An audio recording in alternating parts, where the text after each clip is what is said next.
Hello, and welcome to Timing is Everything.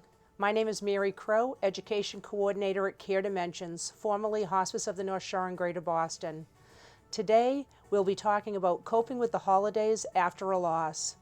Our guest today is Nate Lamkin, the Director of Bereavement Services and Program Development at Care Dimensions. Welcome, Nate. Thank you, Mary. Very nice to be here. Thanks for having me. Oh, it's great to have you here. So today we're in the middle of the holiday season. Yeah. What great timing. The holidays can be such a challenging time, or a time filled with mixed emotions for most people, but particularly with those after a loss. Actually, before we start, tell us a little bit about yourself. Sure. Well, I'm a social worker by training, and I've been doing hospice and palliative care and some oncology social work for this spring. It'll be 16 years. I've had 5 wonderful years at Care Dimensions. The first couple of years, I was seeing patients and families in the Boston area out of our office, which is located in Wellesley. But then for the last 3 years, I've been up at the Bertillon Center for Grief and Healing, which is part of the Kaplan Family Hospice House, as the Director of Bereavement Services and Program Development. Great, and we'll touch more on the Bertillon Center later in the show also. But, tell us a little bit about, again, what are some of the struggles that people face when going through the holidays? Well, it certainly is true what people say, that it is a tough time, and it's an exceptionally difficult time for people who have lost a loved one recently within the last few months. We start to see a pretty steady increase in calls and requests for support through the Bertillon Center starting in mid-November and going right through the first of the year. I think what people struggle with is this clash of, thematically, the holidays focus on joy and celebration and festivity. Those are all the adjectives that are used. And, people are supposed to be of good cheer, have a Merry Christmas, happy holidays. And all of that clashes emotionally with what people are feeling inside. They're grieving, they're in pain, they're angry, they're feeling guilty, all of these negative emotions that when you step outside the house and you're surrounded with holiday music and decorations and festivity, it can be really hard to get into that mood and in that spirit. Oh, absolutely. There's so much pressure, isn't there? And again, in general, there's pressure, for people to feel so happy and festive when, it's just a time that it doesn't always stir up those positive things for people.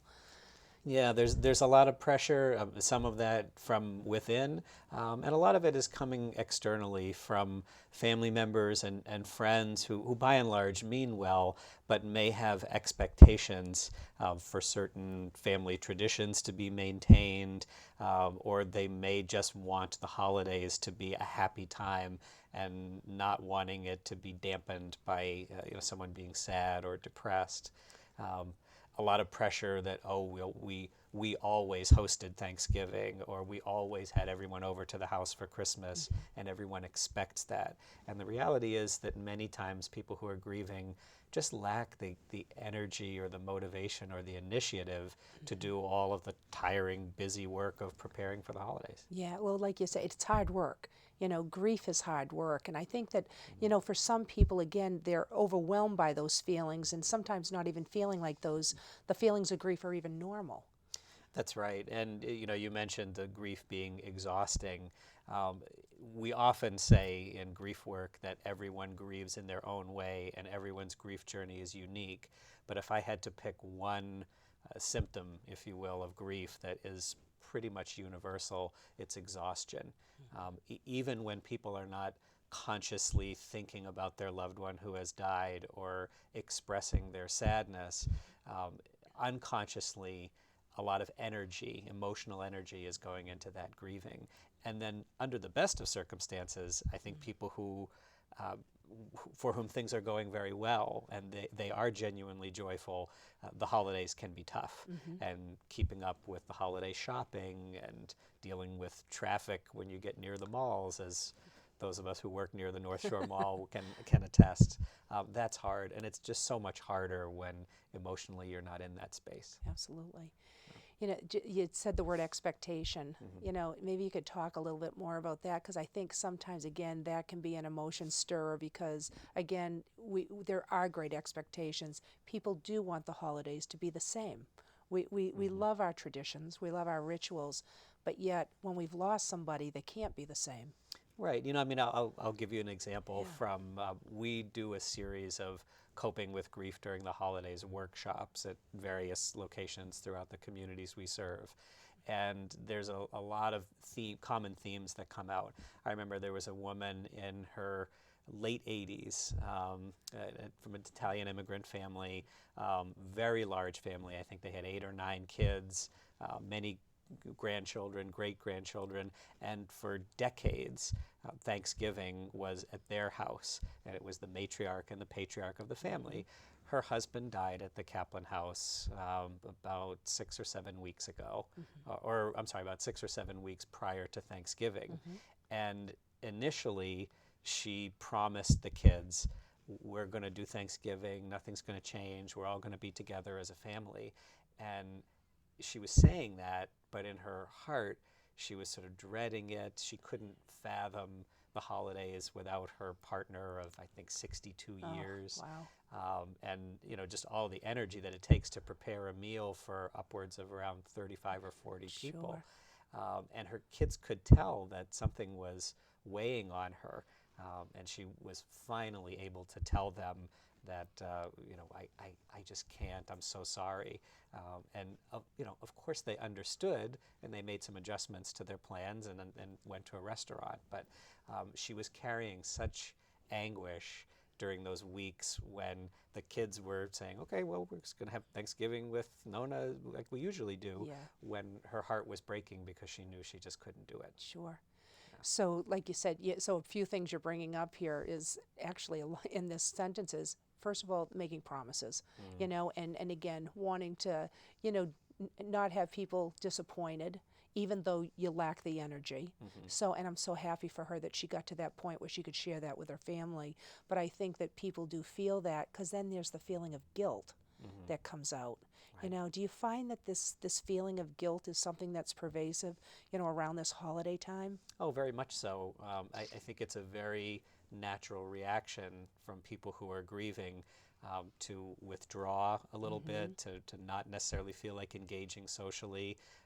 And if every time they step out of their house, they're confronted with all of the sights and sounds and themes of the holidays, that can make people want to withdraw even more. Sure. And then often, concerned family members and loved ones and friends are calling and saying, what's the matter? You should come out. Don't stay in the house. It's the holidays. Yeah. And so there's this cycle where people feel guilty because they don't have the energy. And very well-intentioned people are urging them and prodding them to get out and come on, I'll take you to lunch. We'll do some shopping. And having to say no again and again can sometimes reinforce that guilt. Absolutely. Well, and again, the pressures, people thinking that they know what's best for you, in terms of, if I get them out to this occasion or this festivity, that sort of thing, when it's not actually what the person feels up to doing. Yeah, well, we often tell people at our newly bereaved workshops that if you haven't experienced this already, you are likely to soon become the recipient of more unsolicited advice than you've ever gotten in your life. And I think a lot of that comes from particularly people who have not had a deep personal loss themselves. Don't understand what grief really looks like. If you haven't experienced it for yourself, I think there's a lot of people who believe somebody you love dies and it hurts this much. And then if you plotted it on a graph as the weeks and the months go by, the pain steadily gets easier and easier.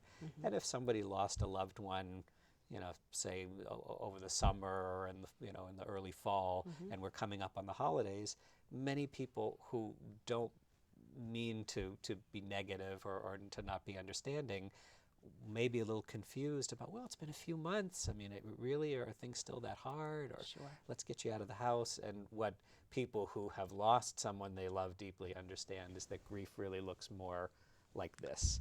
There's ups and downs and peaks and valleys, and You could have a good day today and a tough day tomorrow. Excuse me. You could have a good morning this morning and a tough afternoon. Yeah. And it's hard for folks. Yeah, it's really that roller coaster, and then those grief ambushes, when you least expect it, and again, you think you're doing okay, and it's difficult for people. It is hard. When people look at pictures of a loved one who has died, or old movies, or somebody is talking about them, those are the obvious moments where when the emotions well up, it's hard, but you expect it. Any number of sights, sounds, smells can trigger, we call them grief spasms, where seemingly out of nowhere, where consciously you weren't necessarily recalling memories of your loved one, something will remind your brain, your memory of that person, and that grief will well up inside of you. And that can be hard if you're out at holiday parties, for example, whether it's the family party or the ubiquitous office parties that you make appearances at. And if you're somebody who doesn't know when a grief spasm is going to wash over you, that's going to make you a little bit nervous about spending a lot of time in public gatherings. Okay, absolutely. Well, we've been talking about the challenges that come along with the holidays, particularly for people that have experienced a loss. We're going to take a quick break right now, but we're going to come back and talk more about this. Care Dimensions, formerly Hospice of the North Shore in Greater Boston, is different in that we do more than just hospice. It's just incredible, the services they provide when people need it the most. So being able to offer more individualized care helps people feel more cared for. Because it's about the patient's quality of life. I don't think there's any place else in the Boston area like Care Dimensions. At Care Dimensions, we'll take care of your family like you're a part of ours. Visit us at caredimensions.org. My name is Mary Crowe, Education Coordinator at Care Dimensions, and this is Timing is Everything. And we're here today with Nate Lamkin, who is the Director of Bereavement and Program Development, at Care Dimensions. So we've been talking, Nate, about coping with the holidays, particularly after a loss, also about just some of the challenges that people face. If there's one key that you would give to individuals or family in terms of how to navigate or get through these holidays, what would it be? There's one word that we use in all of our Coping with the Holidays workshops, and that is permission. We talk about people giving themselves permission to do the things that you feel like doing, that you're in the mood to do, that you genuinely want to do, but also to give yourself permission to not do things, permission to decline invitations, permission to change family traditions. And that's easy for us to say. It's a little challenging for people to do. But before the break, we talked about that woman in her 80s who had lost her husband at the Kaplan House, and what a burden it was lifted for her when she finally was able to be honest with her kids and give herself permission to say, I just can't this year. And of course they understood. And 99.9% of the time, the people who genuinely care about you and love you are going to understand. But they're not always going to anticipate what your needs are. So you have to give yourself permission to say, I can do this, but I can't do that. Right. Permissions from others is difficult enough, but permission from ourselves, I think, is even harder. One thing that I think makes it a little bit easier is we encourage people not to think about it as either yes or no, I'm going or I'm not. We're going to do Christmas at our house or we're not. You can make some adjustments. You can do certain things and not other things. One example would be an invitation to a holiday party that part of you wants to be there because there are going to be some people you want to connect with, but part of you is really dreading it. If the party is called for 7 o'clock and usually goes till 9 or 10, tell the host that you can come, but you're going to stay for maybe a half an hour or 45 minutes. Sure. If you need to make up a reason, make up a reason. We had somebody in one of these workshops last year who had arranged with a friend to say, I'm going to get to the party at 7 o'clock. I want you to call me at 7:30, so that her cell phone would ring and she could pick it up and say, oh, I'm sorry, I really have to go. Sure, sure. And you need to give yourself permission to Yeah. do those things. Absolutely, absolutely. So, let's talk about some of the practical suggestion or tips that you would give in terms of, again, coping with the holidays. Well, one of the things that I think is a challenge for everyone during the holiday season, but particularly those who are grieving, the shopping, and trying to sort of figure out when am I going to go and what am I going to get and for whom. Certainly, the proliferation of internet shopping has been such a boon to people who are grieving, because we would encourage people years ago, before there was a lot of internet shopping, to consider doing that. Another sort of very concrete suggestion is whether it's on your smartphone or if you carry a piece of paper in your wallet, keep a list with you so that when you have moments where, because remember we talked about grief can look like this, when you have a high point in your day and you feel like you have energy, go get some shopping or some errands done, and you can do it in small pieces instead of feeling like you have to go spend the whole day at the mall. That's one piece. And then, sort of sitting down with your family, with those closest to you, and have a conversation about what you want the holidays to look like, what traditions you're going to keep and maintain, what maybe you're not going to do this year. I've heard of people sort of creating some very lovely new rituals to help remember their loved one. Another example of things that can be awkward or difficult at the Thanksgiving dinner or the Christmas table. Do you talk about the person who has died? And do we raise a toast to the people who are no longer with us? And if you do that, well, how far back do you go? And all of this. One really lovely way that someone dealt with that, and this was again from a workshop from last year, at the Thanksgiving table, they had a little shoebox in the middle, and it had been decorated by some of the kids. And at each place setting was a 3x5 card and a pen. And I think either before or after they said grace, they just asked everybody to take just 2 or 3 minutes and write down a memory of so-and-so. So they would write down whatever memory they wanted about the person who died. They put it in the shoebox. Then the box was put aside. People went on with the meal. The same group of people was getting together for Christmas, and they took the box out, and then they read the memories aloud. Very nice. Which was a wonderful ritual, another way to make sure that the person their memory is woven into the holiday. But because there was a specific task, then this time we're going to do an exercise that we think and remember this person, then we're going to put it aside, and we don't have to feel that pressure of, do I talk about it, do I not talk about it? Yeah, I think, again, it's some important points. Things can't be exactly the same, right? Because you've lost a person. So again, but how to incorporate, like you say, certain things and also make new traditions, which can be so challenging. You brought up too earlier about culture, and culture can certainly play a role in this as well. Yeah, and I've spent a lot of time talking about permission, and if there's things that you don't feel you have to do or don't have the energy to do, give yourself permission not to do them.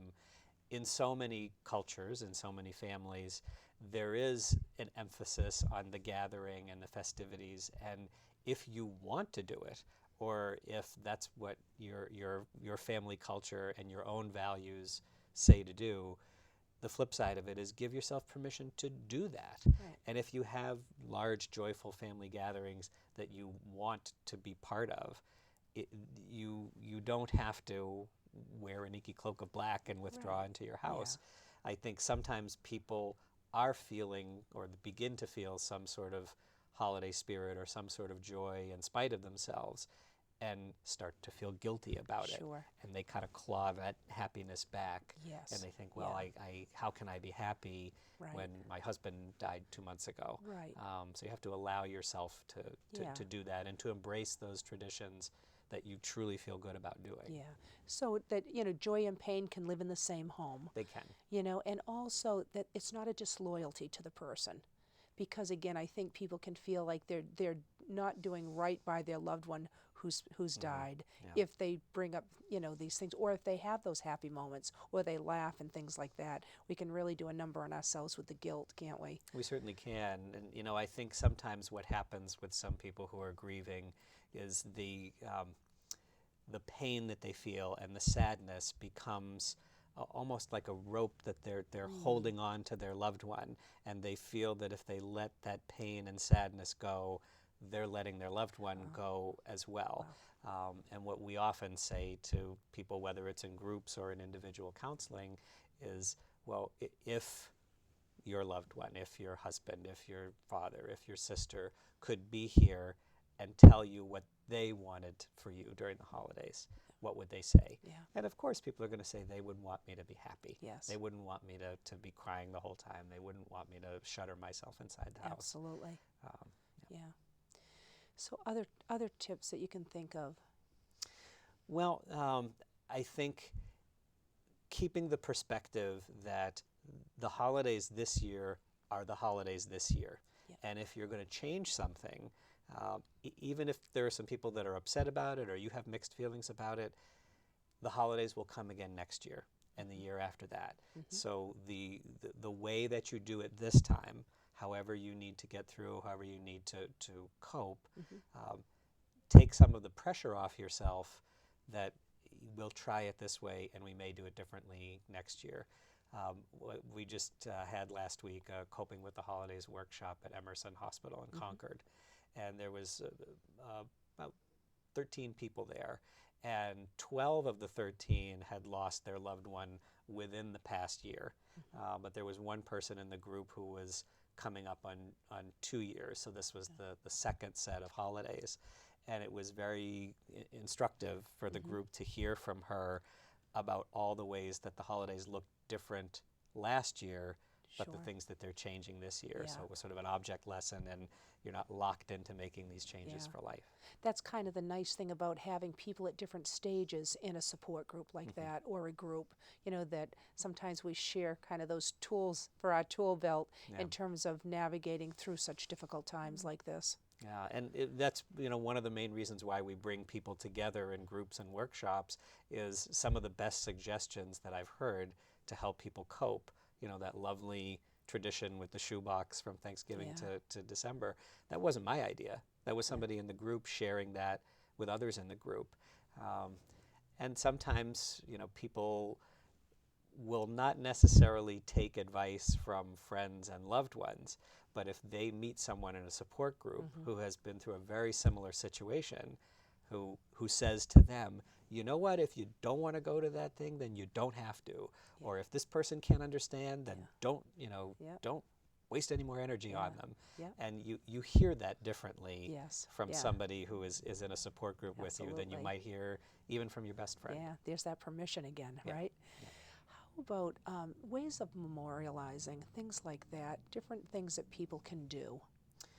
Yeah, you know, I think for a lot of people, so at some point during the holidays, they'll make a visit to the cemetery if their loved one is interred in the cemetery.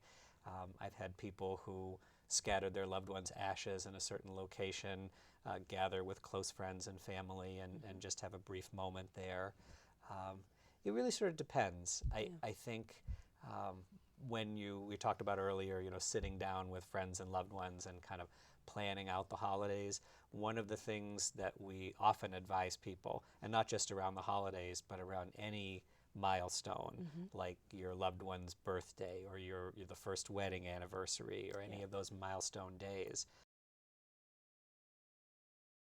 Plan is that you're just going to spend the day by yourself and watch your favorite movies. Know what you're going to do, because what we hear from people who have not done that is they sort of wake up in the morning and it sneaks up on them and they just are all flustered and don't know what to do with themselves. Absolutely.